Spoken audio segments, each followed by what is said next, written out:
Welcome to a new episode of Cooking with Grace. Today's recipe is struffoli napoletani. Soft struffoli, it's not hard, and you could enjoy them for about a week and a half. Let's go, let's get started, come on. So for today's recipe of struffoli, we're going to be needing 2 cups of flour, 4 eggs, 1/2 cup of sugar, a 1/2 teaspoon of salt, 1 teaspoon of vanilla, 1 zest of lemon, 1 zest of orange, 1 shot of brandy or Grand Marnier, 1 shot of strega liqueur or vermouth. I use the vermouth because it's hard to find the strega. 1 stick of butter, 1/2 teaspoon of baking powder, 1/2 teaspoon of nutmeg, 1/2 teaspoon of cinnamon, 1 large bottle of pure honey, candied fruit, cherries, Perel sprinkles. You're going to need a deep fryer and a KitchenAid machine.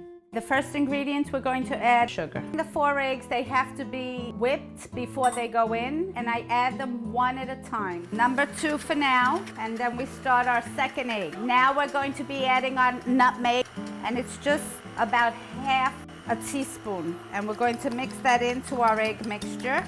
See how nice? See the color? How it's turning white and it's getting like creamy? That's why I like to do the sugar and the egg first. So this is the last egg. The next thing we're going to be putting in is the butter. Now we're going to zest 1 lemon and 1 orange. The last ingredient to go in is the baking powder.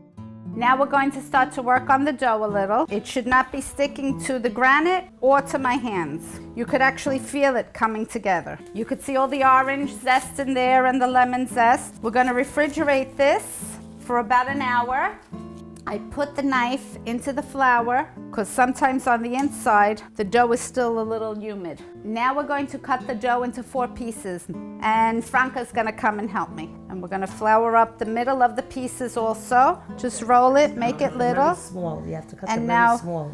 We cut small. Franca's way is Calabrese way. Franca's from Calabria, and they do more casarecce style, which means more home style.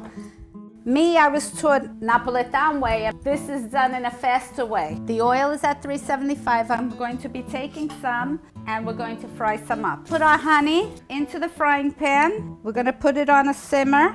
Now you'll know that the honey's ready because the texture changes. It becomes a little bit more liquidy, and the smell, you'll actually smell the honey. We're going to start with the little pepperels first. Our little silver balls on here. And here is our finished product. This is struffoli alla napoletana. Enjoy. It just looks very festive. The children love it. And after a big meal, you don't want anything that's too heavy.